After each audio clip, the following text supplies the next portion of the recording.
Perfect. Well, welcome everyone. Again, I'm Elizabeth, Marketing Director for Proact, and super excited to have Eagle Eye with us today to share the business of potatoes and onions. And with us, we have Austin and Joe. So without further ado, I'll just uh, hand it off to you guys. Can everyone see my screen good? Still working? Um, We lost it. we lost it. Yeah, I just closed. Oh man. Let's try this again here.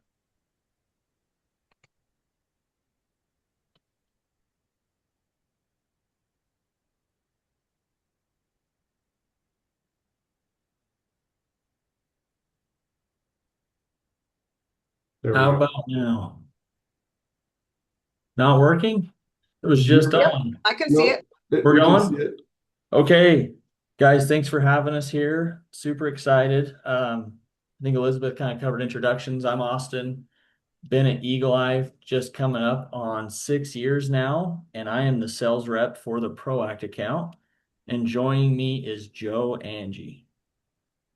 Hello, all. I'm Joe Angie, work with Eagle Eye Produce. I've been here for about 7 years, and my role is Director of Onion Sales. So I work in the in the office there with Austin, right in our Nissa onion operations. So we're right in the heart of onion country, and we work very, very closely with our corporate office, which is based in Idaho Falls. Uh, in our office, I'm in charge of onions, and then we'll talk a lot about potatoes today as well, which is another one of the main products that we do with Proact.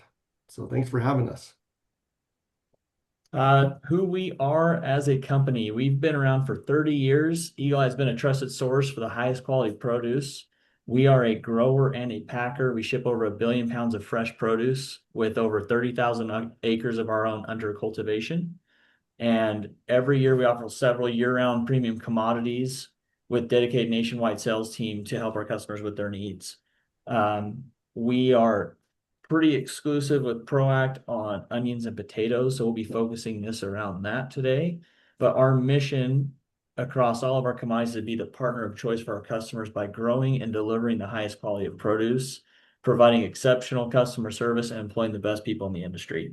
Everyone at the end of the day is shipping a number one product, hopefully. And so we just try to become your partner on those items through number one, good quality, number two, customer service, and having great people on our team. Uh, our produce main focuses are onions, potatoes, watermelon, and dry veg.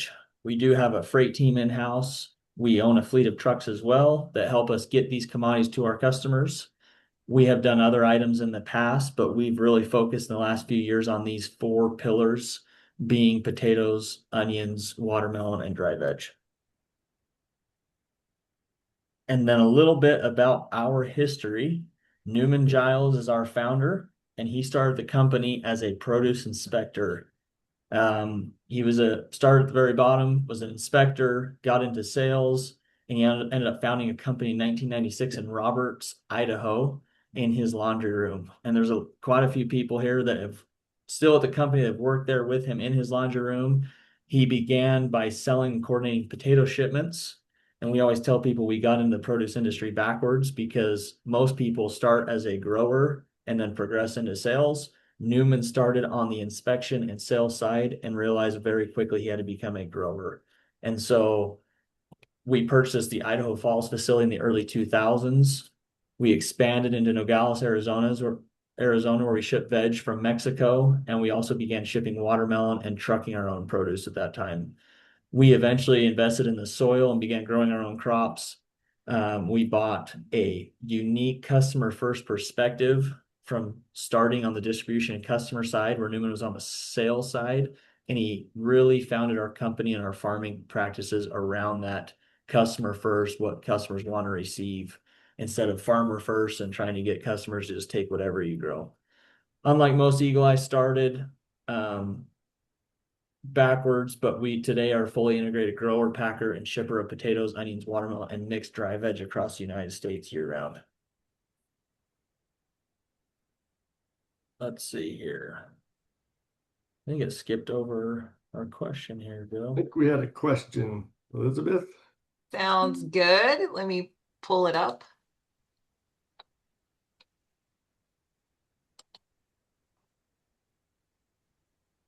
So we've got a multiple choice question here for you guys. In food service, there's four produce items that are often referred to as the core vegetables. We got four options there. You guys can go ahead and says I can't vote on my own question, but I think you guys all can.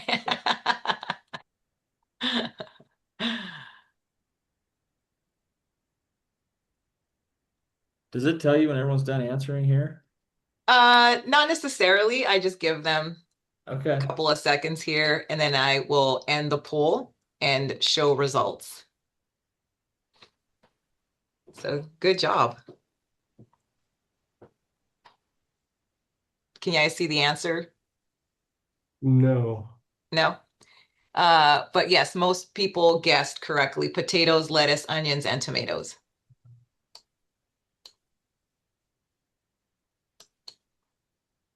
See if we go to the next slide here.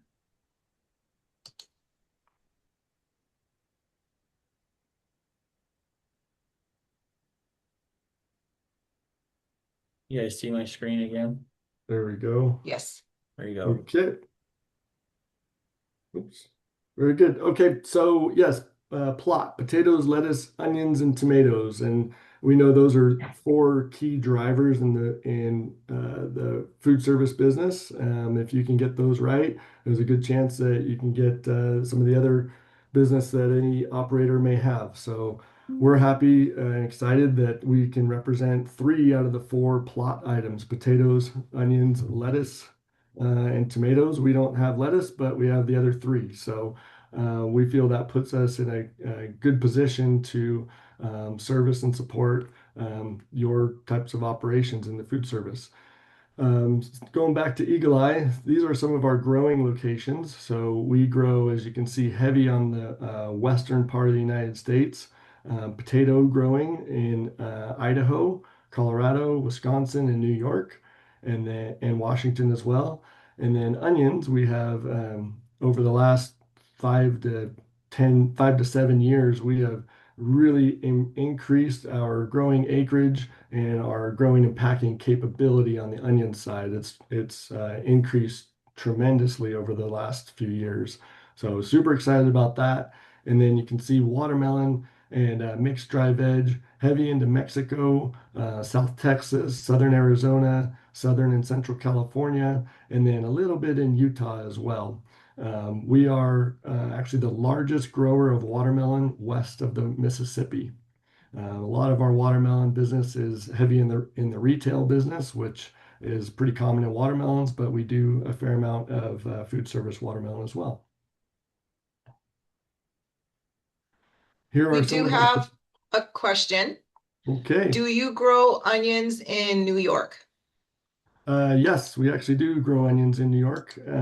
A lot of that's a small part of our season, but a lot of our New York business is handled through freight forwarder. So we actually bring onions from the west, from Idaho, Oregon, Washington, New Mexico, and sometimes South Texas. We'll bring those into our New York facility where we can freight forward and deliver with short turns, deliver specific brands or private labels if needed. The New York facility we've been involved in the last couple of years, and that's really helped improve our service levels and supply and delivered pricing to a lot of the customers in that geographic region, Northeast, kind of the Great Lakes area, Upper Midwest. So we can really get to those areas very quickly and easily through the New York freight forwarding option.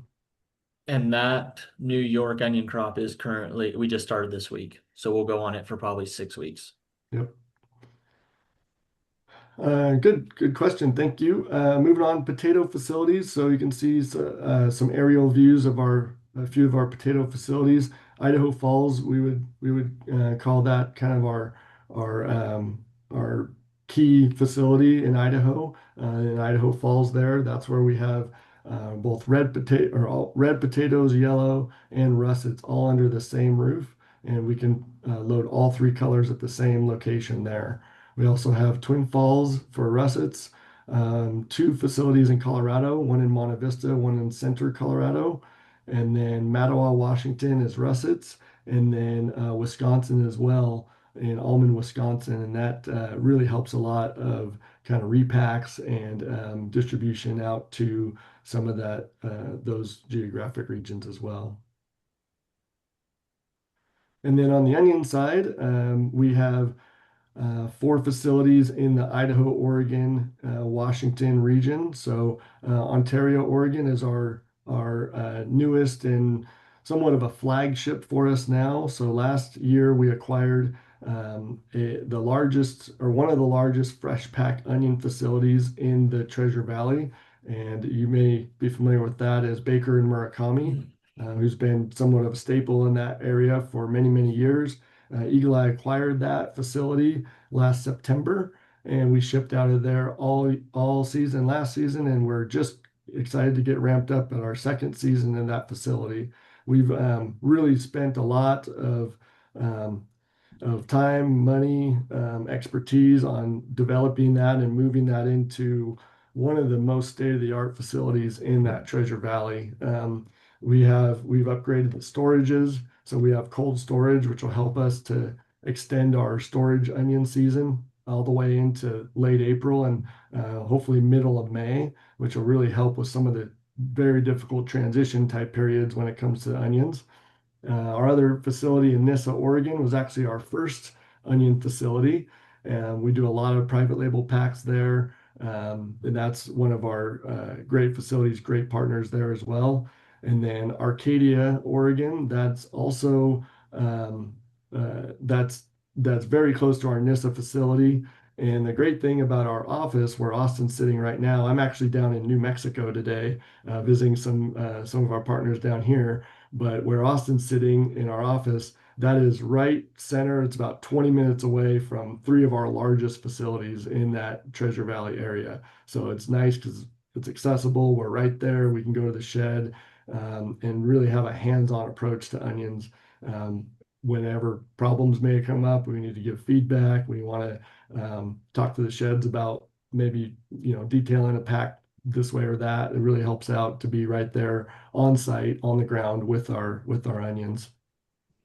And then Mattawa, Washington and Pasco, Washington, two other facilities that we can service a lot of Canadian customers. That Washington area really helps to get up into Canada, down into California. We ship across the country out of there as well, and they do a great job for us as well.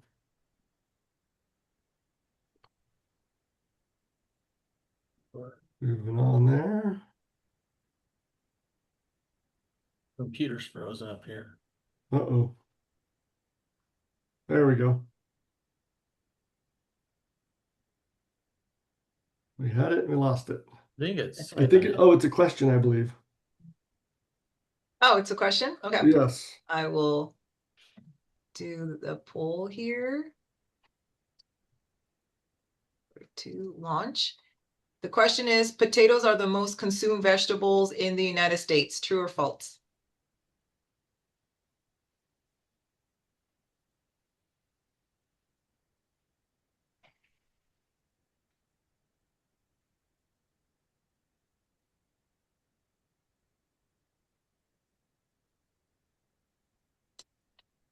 And the answer is true, which most people got correct.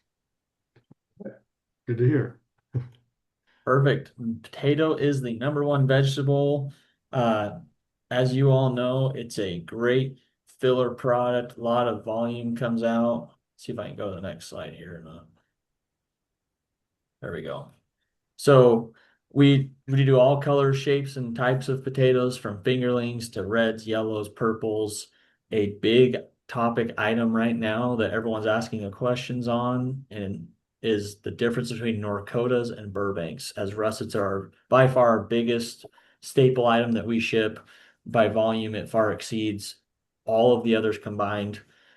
A russet potato back in the day, everyone in Idaho Burbank, it has really changed over the last 10 to 15 years. The Burbank became an old and tired variety. It was very hard to grow.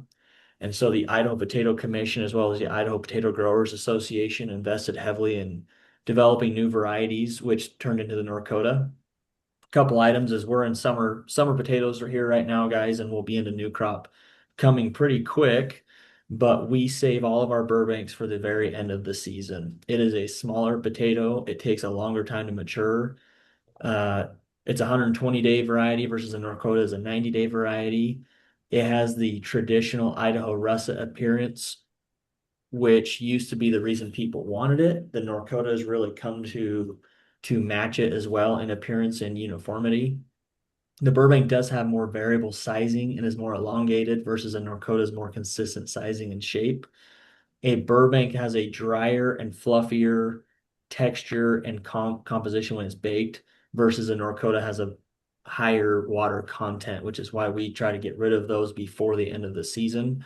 The Burbank stores a little bit better because it just doesn't have as much water content inside of it. A lot of people in the industry prefer Burbanks for frying, baking, and food service. And the Norcota is just a great all-around item for both retail packs, baking, and cooking. They're both primarily grown in Idaho, although the Norcota has expanded and is being grown in Washington, some in Colorado, and some even out into the Midwest. There's a lot of demand for people that want to have specifically Burbanks and specific food service channels, retail channels. We could really see the Burbank over the next 10 to 20 years fading more and more. You guys have probably seen that there's just less people that are shipping Burbanks. They're harder to grow. They don't yield as much. They're more expensive to grow and the returns are not as good. We will continue to grow Burbanks and carry them for our customers, but we really try to help customers transition into, hey, the Burbank is not something that's going to come back as far as the main russet that is shipped. The Norcota is here to stay for a while. And so while we do offer Burbanks, we do encourage people to lean on the Norcota as much as possible, just as it's a more available item. I think we've got another question here too. Okay.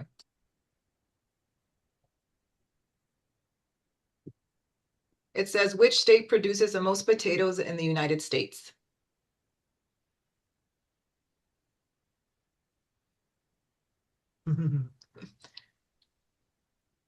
Kind of got some easy questions, I think. Right? Trying to set them up for success. They And get yes, harder as we go here, Start so with the easy keep people ones. awake longer when you get later into the presentation. So the answer obviously is Idaho, and yes, most people got that correct.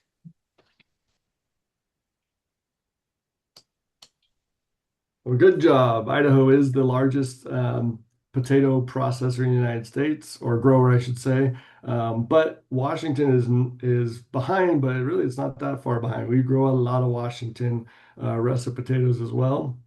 As you can I do see. have sorry, I'm going to interrupt you because you were Yeah. just talking about this, but we do have a question. Okay. Oh my gosh, I can't even pronounce this. As Norcotas are becoming more popular, how does that affect supply of number two potatoes since they are more uniformly sized? That's a I'll good go ahead and take question. this one, Go ahead. Joe. Yep. Go ahead. A number two potato really is dependent upon the growing conditions. A number two is always because of a defect. So you probably will see less size defects on a number two of a Norcota, but there still will be defects as far as it could be mechanical damage, it could be ends cut, you could have a little bit of pressure bruising or just appearance that doesn't look quite right. And so there's a lot of times when we get into Norcotas, especially later in the season, that our number two capacity is very high, just like it is during the Burbank season. Even if you were to throw Burbanks out the door and say we aren't packing Burbanks anymore, I don't see us not having number twos, especially on difficult growing conditions. One little tidbit to throw in there for this season. I don't know if you guys have seen it, but this state of Oregon is pretty much on fire. There's a about 1 million acres on fire right now.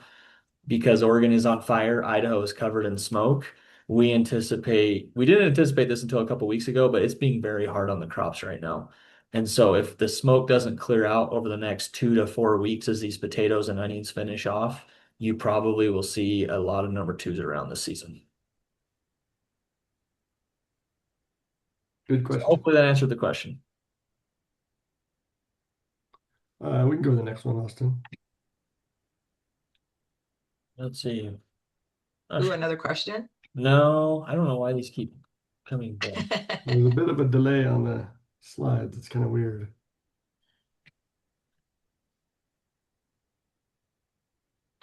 I'm gonna try this other one, Joe. There's something not working on that one. Okay. You guys still see my screen? Yep. Yes. Let's go down. Keep going right there. There we go. You want to put that in Yep. presentation?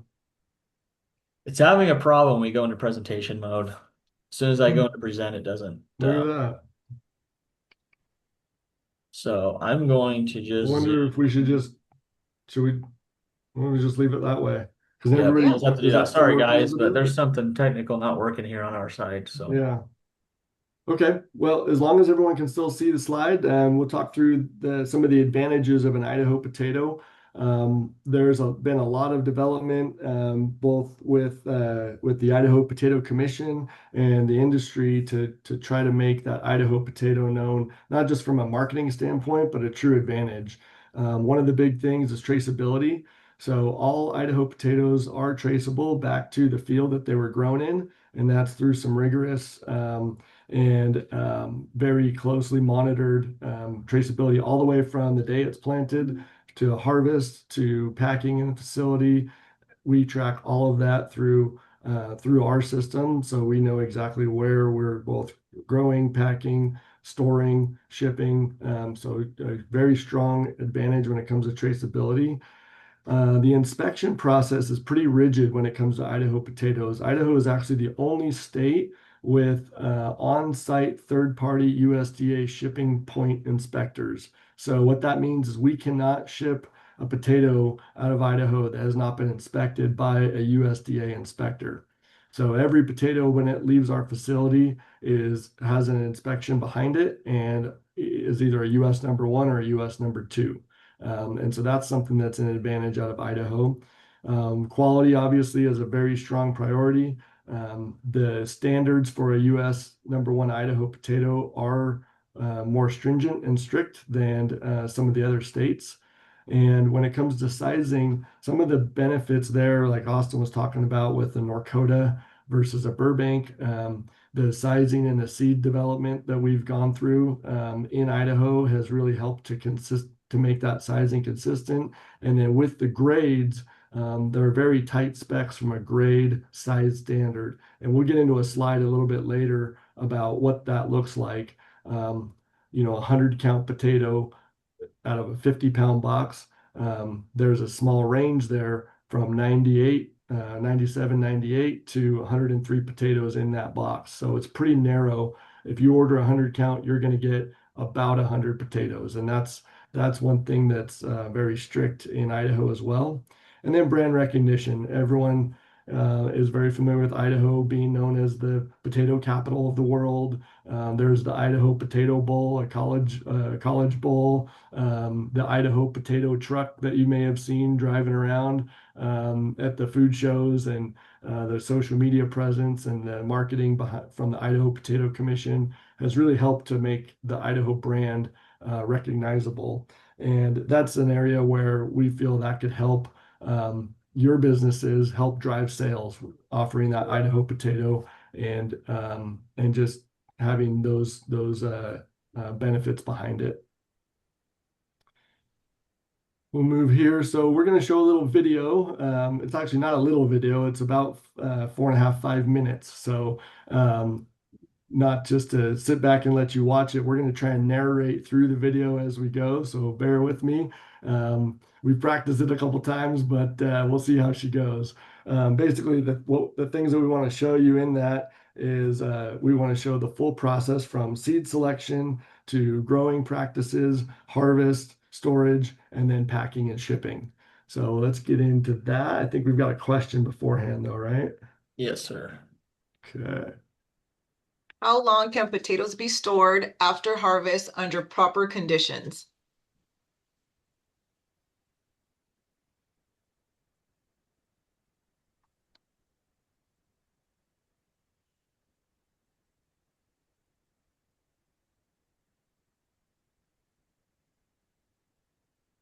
Oh, got some variation here. Okay. Yeah, they get harder as you go. Okay, I'm going to end the poll, and the correct answer is up to a year. So 54% of you got it correct. Got you to sleep with the first ones. Now they're gonna Yay. get 46% of you better be paying attention for the next few slides here. All right. So All we're gonna get right, the video let's here. hop into the See the video. photos. Here we go. So it all starts with seed preparation and selection. And so we work with seed developers. We've got our own seed varieties that we have found work extremely well. We wouldn't just cut the same potato and that we would normally ship and put it in the ground because you would lose generational characteristics. So all those seed potatoes are prepared by being cut, and that's about 3 weeks before planting. Um, Cutting that seed allows that one seed potato to grow and produce multiple potatoes out of a plant. After cutting, they're stored and allowed to heal in a process called suberization, and that forms a bit of a protective layer, as you can kind of see on those cut potatoes. From there, they are brought into carts that we will load into the back of the seat, into the back of the planters, which is mounted onto a tractor. And when the conditions are right, it's right after the snow melts in April, planting begins. And so these planters, as you can see, we have multiple at a time going through the field. They will place that potato at the correct depth and spacing. And at the same time of planting, fertilizer and crop protection is applied, allowing us to plant up to 8 rows at a time. All these tractors are fitted with GPS, auto guidance and tracking with hands-free steering, and that allows the operator not just to sit back and watch Netflix, but to make sure that they're not over compacting the soil. So here's the growing process, and it takes about 4 to 6 months of growing. We use center pivots to conserve water and apply both fertilizer right to the tops of the plant. From there, the plant will be allowed to die off. We call that desiccation or vine kill. So there are potatoes under the ground here. That plant is allowed to die off and dry out and let those potatoes kind of heal under the ground. And then harvest begins. So at harvest, the crossovers will bring multiple rows into one so that we can pick them up in a more efficient process. And here the harvesters are lifting those potatoes, putting them into crop carts, and bringing them into the storage facilities. In storage, these are climate controlled cellars and they can hold those potatoes for 10 to 12 months. As you can see, these storages are massive. We have high tech in here that allow us to control temperature, humidity, airflow. We're constantly monitoring those storages throughout the storage process. From there, they're brought into to the plant to be packed. They go through a pretty rigorous inspection process. We send those potatoes over air gaps to get any of the dirt, rocks, vines, anything that may have been in storage that we didn't already get out, to pull that out before it gets to the packing line. Those potatoes are then washed, inspected by third-party trained inspectors. And this is where we've invested a lot of capital in upgrading our lines. So we use AI cameras to both size and grade those potatoes.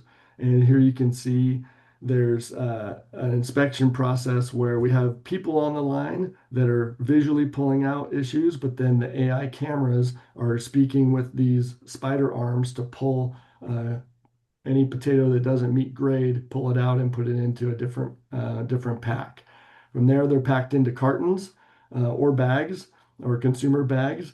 Every carton as it goes down the line gets a PTI label, so we know exactly where that potato was grown, what shed it's packed in, and then we have all the trace back on every side, every carton. Also has a code for which shed it packed that. We have automated palletizing, which really cuts down on labor, creates a much more even and properly stacked pallet so that we don't have issues in shipping. Here's an example of some of the bags. So we do a 5 10 pound or a 10 5 pound bag that goes into a baler bag that you can see here. That's all automated. These bags also receive a PTI sticker as they're going on the line, and they'll go to palletization here. So different style of palletizing, automated palletizing on bags versus boxes. This is very similar to our onion facility as well. So we stack onions the same way using palletizers. Every pallet is then wrapped, tagged, and put into inventory. You can see some of that process there. We use a plastic wrap on just the top kind of third of the potato pallets to avoid any additional moisture or sweating that's coming off of those potatoes. And then they're placed into inventory and ready to be shipped out onto trucks when orders are placed. Yeah, if you guys have never come out and seen the potato harvest or storage process, we definitely invite you to come out. We'd love to have anybody. Really neat experience to see. People love to see storages and see all the tech that goes into making a box of potatoes. Unfortunately, the potatoes aren't always perfect. It's still produce, but we do everything we can to limit any problems that you guys see on your end. We'll go into a little bit of the potato growth stages, all the way from planting to tuber maturity. To sprout and emerge takes a couple of weeks, 15 to 20 days, and then it takes another 15 to 20 days for that vegetation to start to grow. Once we put that seed that's been cut and singulated into the ground, it starts to grow some eyes. It sprouts out of the ground, and it takes 15 to 20 days once it sprouts to grow into what we would consider to be vegetation. From that, after that vegetation begins to grow, it'll shoot out roots basically that become its tubers. That formation period takes 15 to 20 more days. And then from there, the tubers begin to swell and put on size for the summer. That's a 45 to 55-day process. Um, they get matured. We get into the months of August, September, and October, and we see those plants start to die off. There's a really pretty season in the summer where while the tubers are swelling, a potato plant puts off a purple flower. It's beautiful. Once that falls off, you know that you're getting closer. It starts to bulk up a little bit more on the tubers, and then that plant that's on top of the ground will actually die. And if it doesn't die, we will go through and we will assist it with that process. The reason we do that is to help those tubers stop putting energy into the vegetation and start to put it onto the potato itself. It's a signal for it once that vegetation dies that it needs to put skin on and bulk up, and then it's ready to be harvested from there. Something that we get tons and tons of questions about is our potato storage facilities. All of our potatoes, for the most part, with the exception of during the harvest season, are laid down in a cellar and they're stacked 14 to 18 feet high with no daylight inside of them. Daylight is your enemy, so there's no windows in our storages. They are about the size, looks like walking into a domed football field that's dirt on the ground. There's no lights inside of it. We put a couple lights in during the harvest period so the workers can see as we're stacking them in there. And then we shut them up and close the doors, and we monitor these facilities with state-of-the-art systems to regulate temperature. Just like everything else in life, we even have apps in our phone where we can open it up and see what's happening inside of a storage, but we still need to go and see what's happening there. You've got to monitor humidity, airflow, storage conditions. There's times you need to let fresh air in. There's times you need to put air out. It's a very rigorous process. I would have to check on this, but last time I did, we had 3 people full-time all winter, and that's all they do is go and check storages. They walk them, they look for hot spots inside of the cellars, and they ensure that our quality inside of those storages are good. There are tons of integrated sensors and software that allow for real-time tracking of the conditions, and it helps us maintain potatoes in a dormant state for, like we talked about earlier on that question, for up to an entire year. In the bottom picture here on this slide, you can see some metal tubes. Those tubes go beneath the potatoes. We stack them on top of it. And what those tubes are is they're air tubes. There's really big fans outside of the building underground that push air and it blows through those tubes and up through the potato pile to help keep those potatoes dry. The biggest things we look for is we want to keep the moisture correct, we want to keep airflow, and we want to keep them dark and cool. Those are the keys to success for us. We actually have a question here. This one's going to be a challenge too. Which russet potato size does ProAct purchase the most of?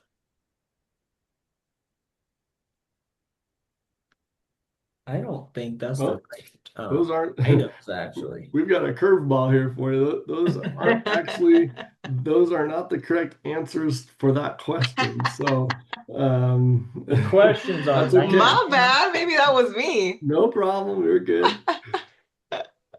Give me one We, second. I'm gonna end the poll. Give me a second. we were going for more what pack size does I ProAct started to purchase panic the for a minute most there. I of? said, I don't think it's one You're of those like, big I don't know items. what that one is. Give me one second. I might have put the yeah, I might have put the wrong questions. Okay, you guys might just have to speak to it. That's okay. So the question is, which potato size does ProAct purchase the most of? We're looking, the answer would be somewhere between a 40 count and a 110 count is that range that is the typical purchase. And This we one will, actually surprised us. We got into it. So yeah, it was not what we anticipated. go ahead to the next slide. It'll show you the answer. Let's see here. Right there, Chuck. So I don't know if you can see that. It's probably kind of small, but the largest size as far as volume goes is a 90 count that ProAct purchases. That's as a whole through Eagle Eye. 90 count followed by 60s, which is pretty close to the 90 count. And then we drop down to a 70 count and then a 100 count. So between those top four sizes, that's kind of your the main, and then drops off significantly when we get into 40s and 50s. But the other thing we wanted to show on this slide is just some of the potato sizing, and we could share that after if anybody had questions on how I was alluding to earlier. A 100 count potato, for example, is going to have between 95 and 105 potatoes in that box. We really tried to keep that as tight as possible. So most of the season, you're really going to be down to about a 97 to 103. We feel that that size consistency is extremely important so that an operator, if they're thinking about, okay, how many servings of baked potato, for example, am I going to be able to make out of one box? We want them to be able to plan more easily with our product because it's a tighter size spec. And then we'll talk about potato handling instructions. Potato handling at the operator level and at the distribution level is a lot like how we handle them during the storage level. So not too hot. We are storing those potatoes somewhere between about 45 to 55 degrees. And that would be the best practice at the distribution and storage as well. Anything above 55 is going to be hot, too hot for that potato. It's going to cause that potato to dry out more quickly and start to lose water, that water content, which will cause the skin to shrivel and start to see some other problems. Too cold, you're going to see that starch to convert to sugar within the potato, and that'll really affect anybody who's trying to make back of the house preparation like fries, any frying uh, um, configuration after at the kitchen level. If those potatoes are being stored too cold, that potato or that fry would have burn marks on it when it gets into the oil. So we want to keep those potatoes from being too cold. Upon receiving, obviously don't want to wash them until you're pretty much ready for that potato to be used. And then although potatoes are in a 50-pound sack or carton, it's tempting to throw that around like it's a old potato sack or something like that. That will cause a lot of bruising and a lot of problems. So we want to handle with care, even though they are big, heavy boxes. First in, first out, pretty much like most fresh produce items. And just like storage, don't be afraid of the dark. The darker those potatoes are, the less chance of causing greening and some of the issues that we see with light, as that the skin of that potato wants to, that chlorophyll within the skin wants to turn green. So it's not a major defect when you have greening that can easily be peeled off. And it's really just on the outside of the skin, but can easily be peeled off um, and then prepared the same way that it normally would. Um, so we'll talk more about greening too. So it's caused by light exposure. The compound is called shoot, I just lost it. It's called solanine is the compound that is actually that is in that causes that greening. It's there's there's no safety issue. It's completely safe to eat. I think you'd have to eat like 100 pounds of green potatoes in order to have any issues with solanine in your body. And so no concern there. But at the same time, the greening and that solanine in there will cause that potato to taste a little bit bitter. And so we want to stay away from that. Obviously, we don't want bitter taste in in the potato or in the food once you're trying to serve it. Um, Russet Burbanks generally have a little bit lower level of that solanine compound, so you don't quite have as much of a tendency for a Burbank uh, to have greening issues than a Norcota. But regardless, if you keep all potatoes as dark as possible, then we won't have to worry about that sort of issue. So we can move on here. Do another question. How are Oh, most potatoes consumed in the United States? Fresh, frozen, chips, or dehydrated? ooh, this is going to be very interesting.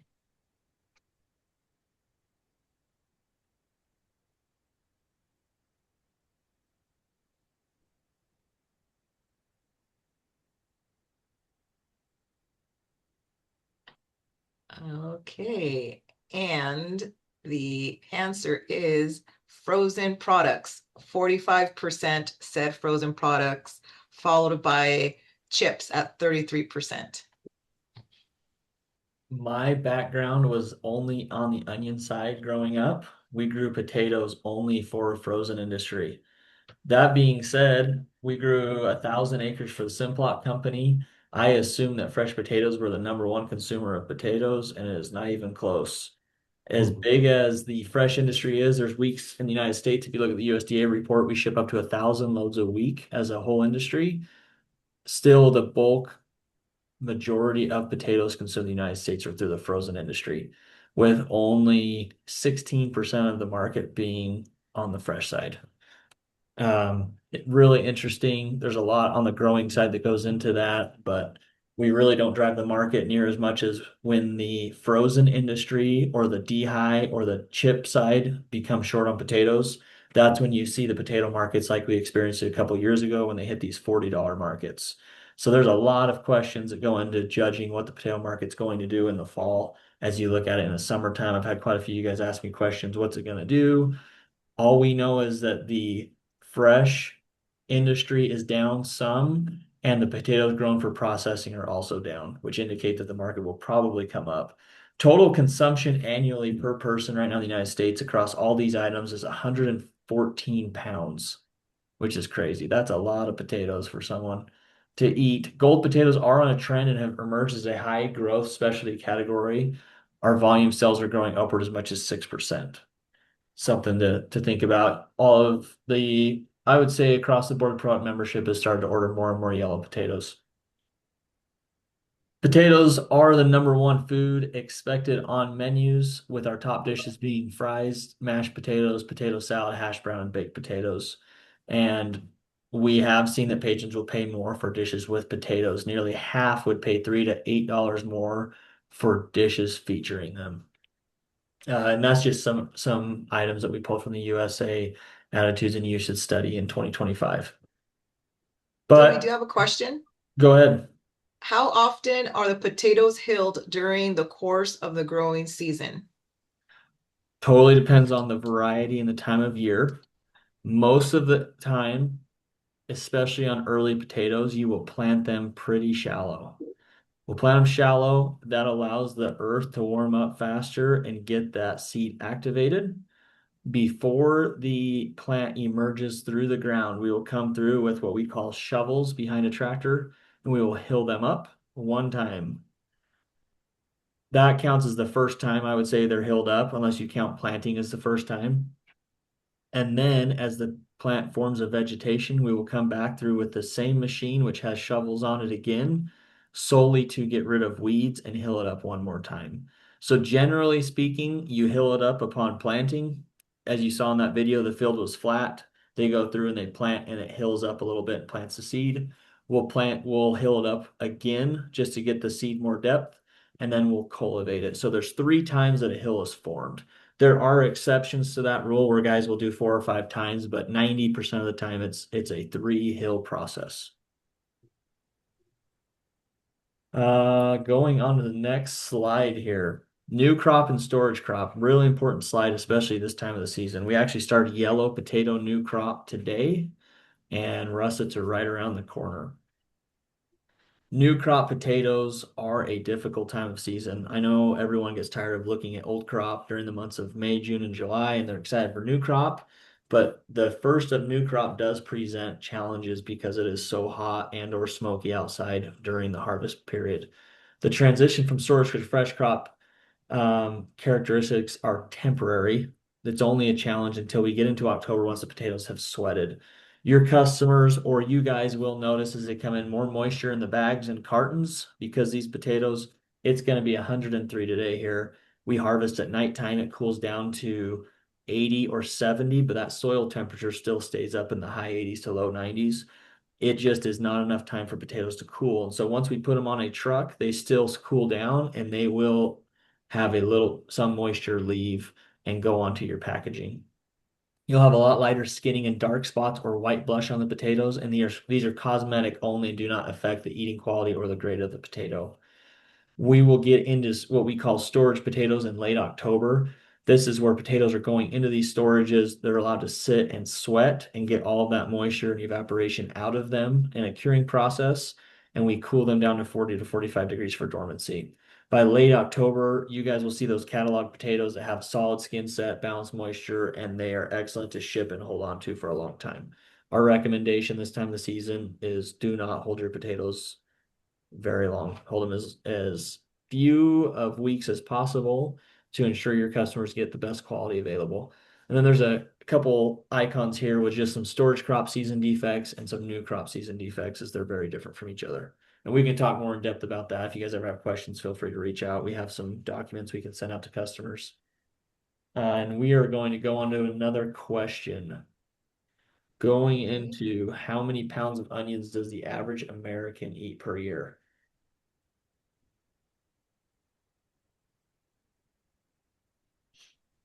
Potatoes was 114 for reference.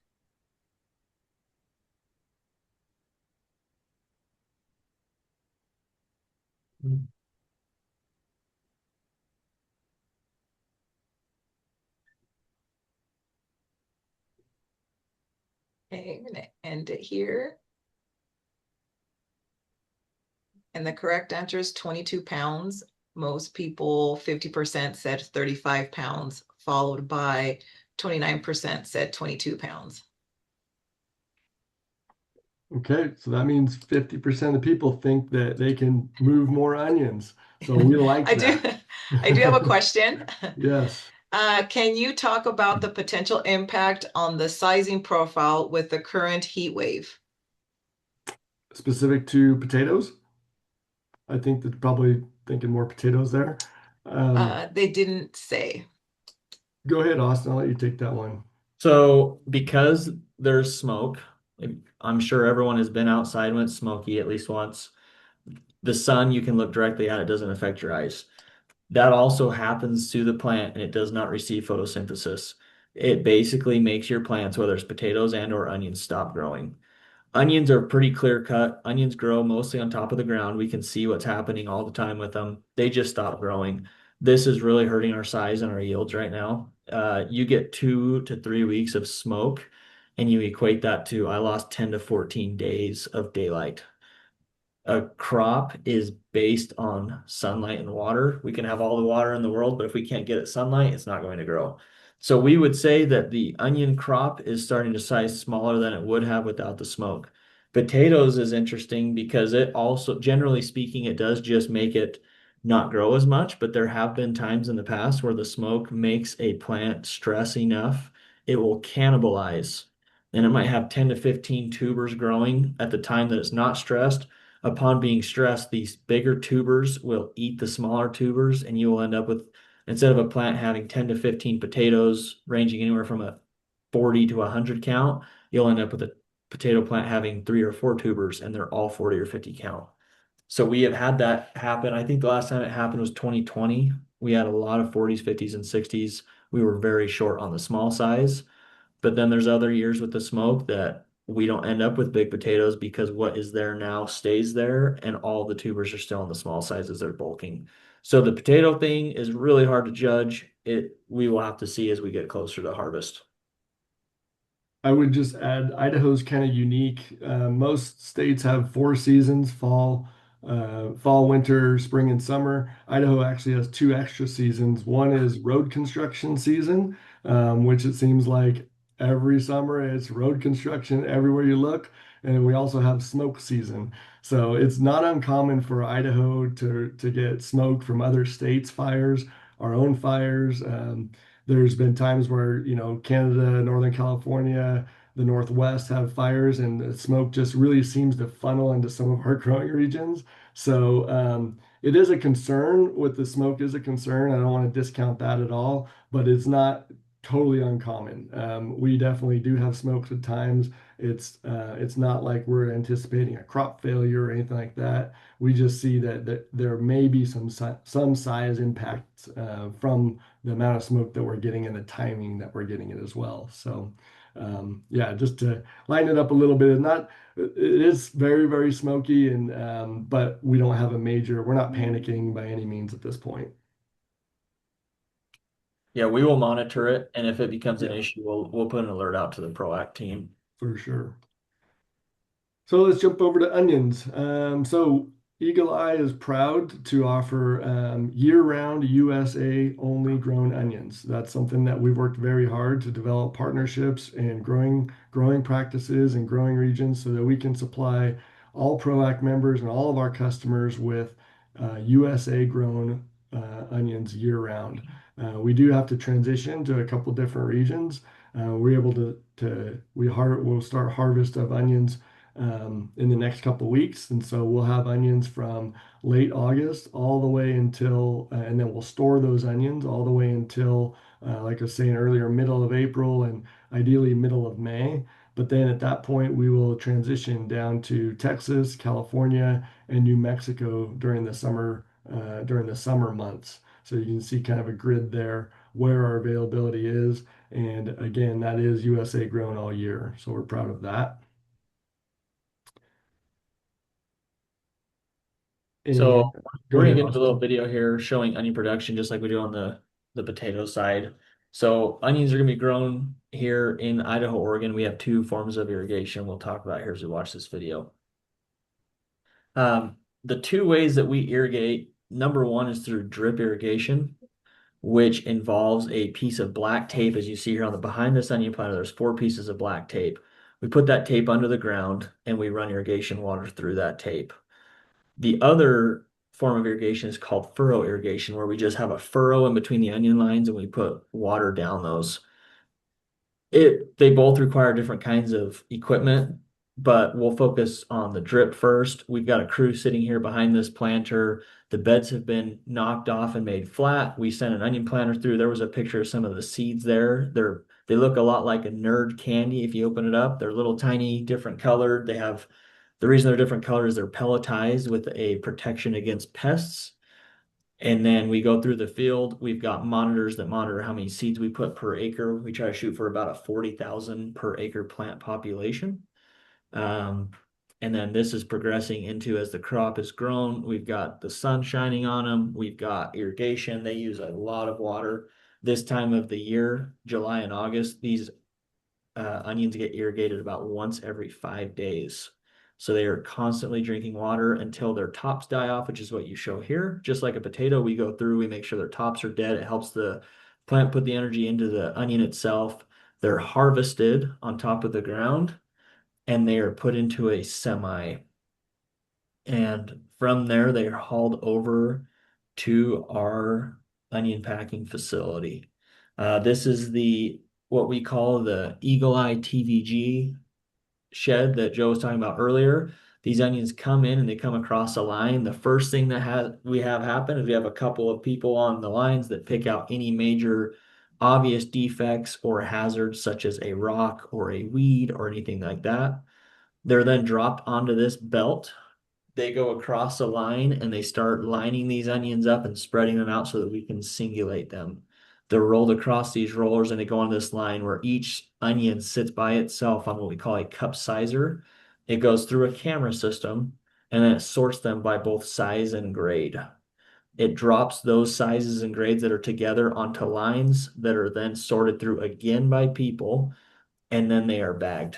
So they go into a bagging machine. They're dropped into a 50-pound bag or a 5 or a 10 or whatever you might order. They go onto a belt and they're palletized. From the palletizer, we have a pallet wrapping system. Unlike potatoes, we actually wrap it top to bottom because the sweat process is not as big of an issue on onions as it is on potatoes. And then it goes from there onto a forklift and onto your guys' trucks. So I think we've got one more question here. Which size of onions does ProAct purchase the most?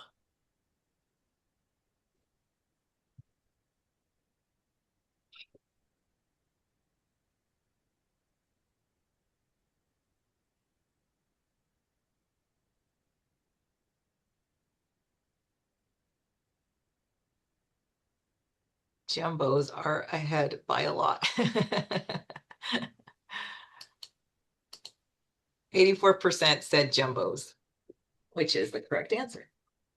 Right. Yep, that's correct. And actually, that is right on par with our overall business as well. So Eagle Eye, we sell about a 70% of the onions that we sell are a jumbo. And that's very common what the industry uses. Proact's a little bit on the higher side of that, 78% on the jumbo. And then big drop off to colossals, a few mediums, and even fewer super colossals. So the size of a super colossal is anything above 4.25 or 4.25 inches would be a super colossal. And then you can see the sizes there dropping down. Our jumbos, the spec is 3 inches and up. We really shoot for a 3.25 inch and up jumbo onion, and what that does, it creates a very even and consistent size pack that we can offer to on our jumbos. So that's important. And then we try and keep about, sorry, Sorry, we have two questions. good. Going back to the American grown onions, one of the questions is, do you offer a Buy American statement on your letterhead that we can provide to our customers? We can absolutely do that. Yep, that's not a problem at all. Yeah, Okay, that's something that so we talked about it in our presentations, but yeah, we can certainly put something like that together. okay, then I would just have you reach out to your account manager, and I'm sure we can get you that letterhead. Good. Okay. Was there another question too? Yes, there's actually two more. Do Okay. onions get traceability stickers? They do. Yep. We have PTI labeling on all of our onions that are packed at our facilities. Similar to potatoes, we do have a sticker on all of the onion packs as well. Last question. Do you have the sizing guide graphics available on the website to print? Yes, we have them website to print, and then also we've worked with our onion commission in the Idaho, Oregon area, and we have booklets that we can send out as well. They're really handy, great to have on your desk or give to customers. We can get we can get plenty of those if somebody needed marketing materials like that. So And they have we'll life-size follow up. photos, so it's easy to pull up and visualize it. So, Yes, yeah, yep. We will follow up on that too. any other questions? That's it for now. Um, Well, going to some onion handling here, guys. A lot of the same rules apply as what Joe gave you earlier. We want to store them between 45 and 50 degrees, and the biggest thing you want to do is get air to these onions and try not to beat them up when you get them. We see it all the time. We'll have customers, especially in the retail side, they'll have a store where the onions don't store. They'll have a storefront where they don't last very long, and then another store where they do, and they're trying to figure out what's going on. And we go and watch them receive onions, and they get crew members throwing onion bags around, and they bruise them and beat them up. These onions have been grown with a lot of care, and we do everything we can to limit the handling and beating up of them. And we tell customers the better you treat them, the longer they're going to last. And you want to just keep them nice and dry, well ventilated with some air, and keep them in the dark as well. We do not recommend storing potatoes and onions together because of the moisture. You want to keep them at least a foot away from the walls and other pallets to allow proper airflow. And then the biggest thing that we practice within a packing facility and we recommend to our customers is first in and first out. The fresher onions need to go towards the back of the warehouse and get your older onions out as quick as possible.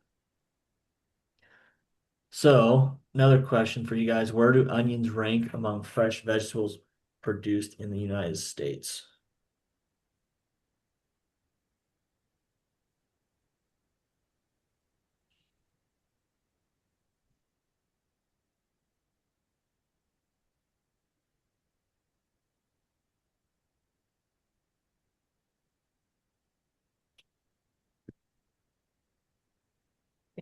The answer is third, which 48% answered correctly, followed by second at 32%.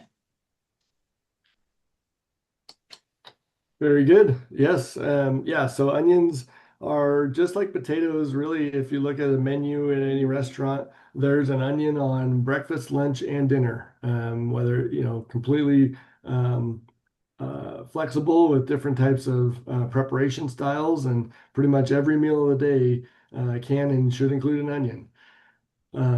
So we'll jump into a little bit about storage crop versus fresh crop onions. So as you can see, a couple of pictures there are just typical pictures of what you would generally see on a storage crop onion. These are both yellow onions. One looks browner, and the other one is a much, much lighter yellow. And there's a reason for that. Completely different growing regions, different varieties are grown during the summertime versus during the winter time. And so what we're shipping during the summer and fall and winter are different onions. So some of the characteristics you'll see is on a storage onion, you've got a fully cured skin and a much firmer texture. So if you're a squeeze onion, it's much harder during the storage conditions. And a lot of that is because of that moisture has been allowed over a longer period of time to dissipate and come out of that onion, which dries that skin, cures the skin, and makes it a much firmer texture. And then from a flavor standpoint, a storage onion typically has more of a mild or more of a consistent, milder flavor. And one of the major things that's different about storage onions versus fresh crop onions is the temperatures. So we store and we ship our storage onions anywhere from 40 to 45 degrees, depending on the time of the storage year. Whereas a fresh crop onion, what you may be receiving right now, those are harvested and packed within about a 5 day period. They are typically during the harvest time and the packing time. Like I said, I'm down in New Mexico today. It's 106 degrees today down here, so much warmer conditions. And so those onions are going to be delivering and arriving to distributors and customers closer to the 60-65 degree range. Whereas, like I said, in the wintertime on a storage, you're down in the 40 to 50 range. So big difference there on the temperatures. And we have seen times of the year where customers, especially during that transition, go, oh no, why, how come these onions are arriving at 65 degrees? 2 weeks ago they were only in 45 degrees. And so, 20-degree swing, but completely different growing regions and harvest and packing methods is during those two seasons. The thing about fresh run onions, just like storage, lots of airflow. It's even more important to have a good amount of airflow on a fresh crop onion because those onions are respiring and they're losing moisture.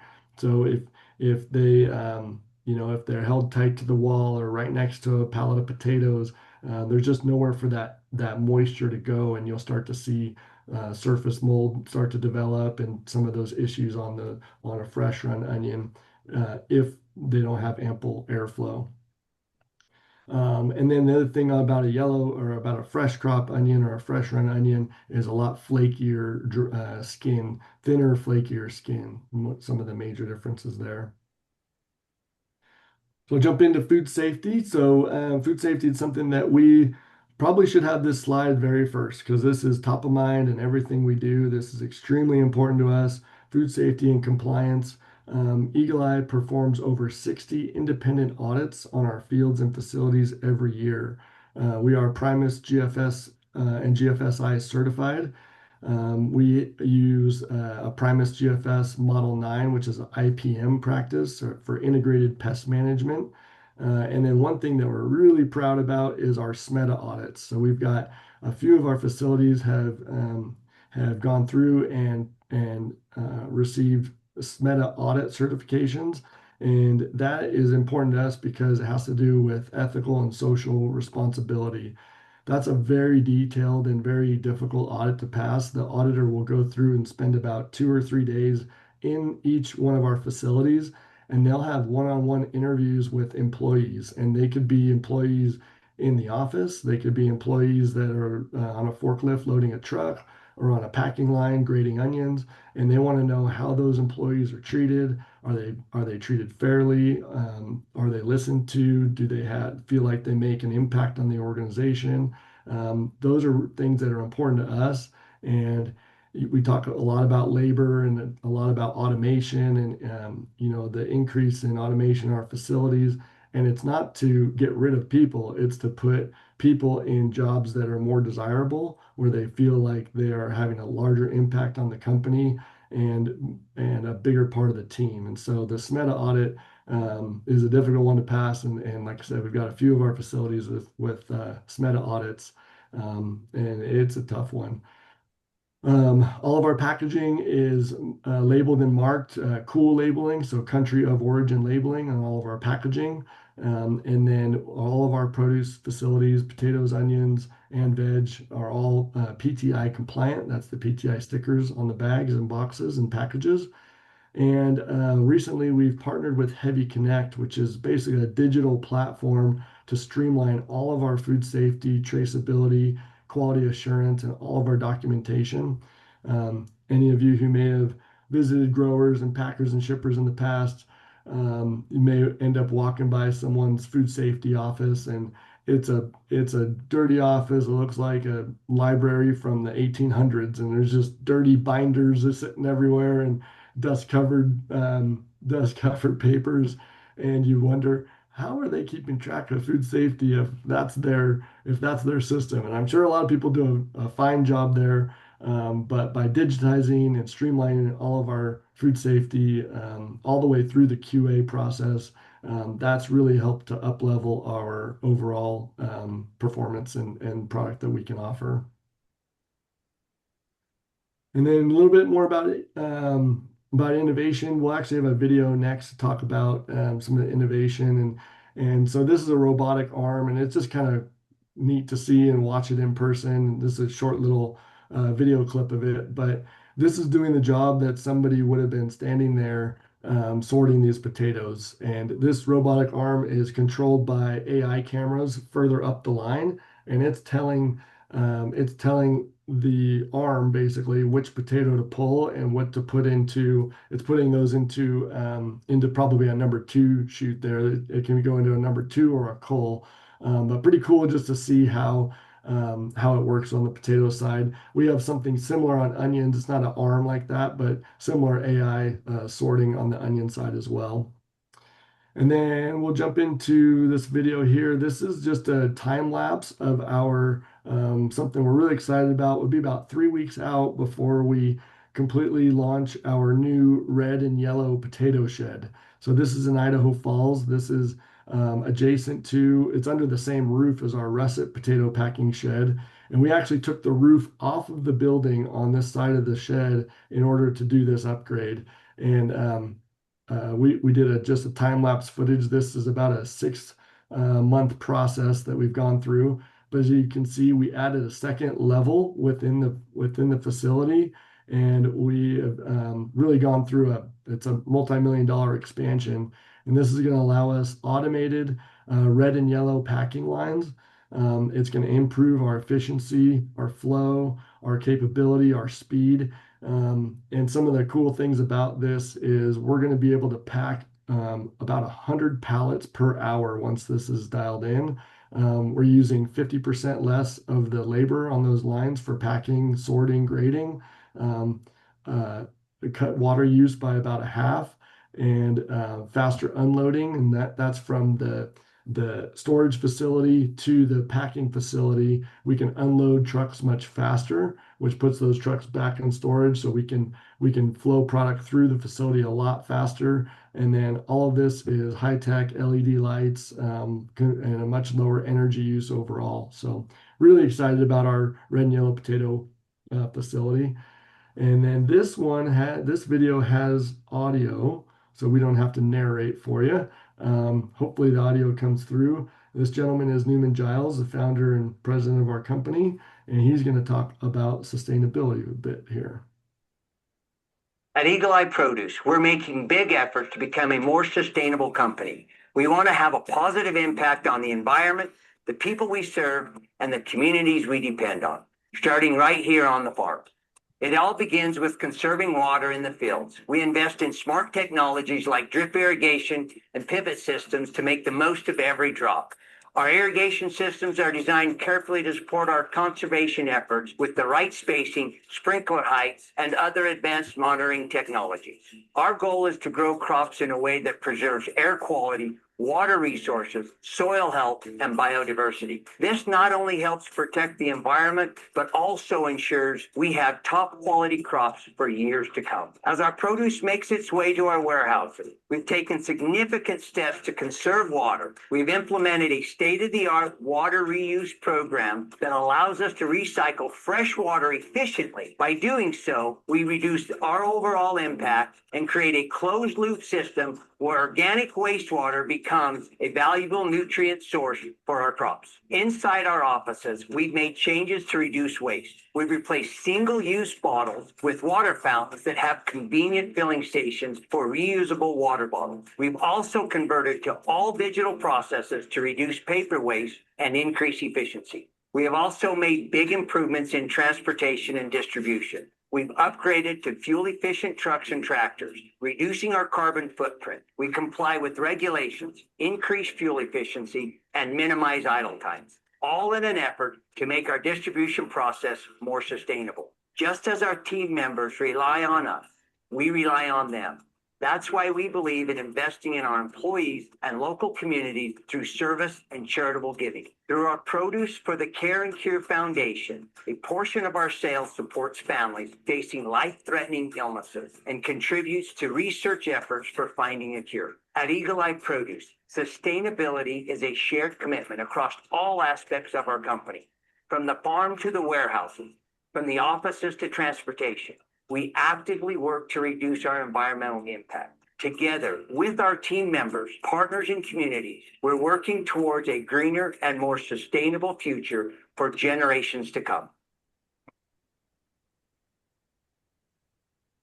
That's the end there of our presentation. Really good to hear Newman, our founder, talk. There's no one that loves ag, farming, or customers more than Newman. Really cares about the people. If you guys purchase produce from us, you know that we're out on tractors as much as we are on the office sometimes, unfortunately. He really focuses on growing the right product. He invests tons and tons of money into his company. Newman actually doesn't take a lot of money home. He rolls everything back in, as shown from our red and yellow potato facility we just upgraded, the onion facility that we've just purchased. And we just want to tell all you guys thank you. We can't do what we do without you, and really appreciate you guys' business and your support. You guys have been great to work with, a great partner for Eagle Eye, and someone that we've really built our programs around. And Newman wanted to make sure you guys were thanked as well. And just thanks for all the business, and hope to continue to build with you guys. Perfect. Well, thank you so much, Austin and Joe. I learned a lot from this presentation, and so I know it was a great value, and thank you for putting all of this together. And to all of the attendees, thank you for being so interactive and providing those questions for us. I think it was a great training. So thank you to everyone, and look out for our next supplier training coming to you in September. Thank you. Bye. Thank you. Bye-bye.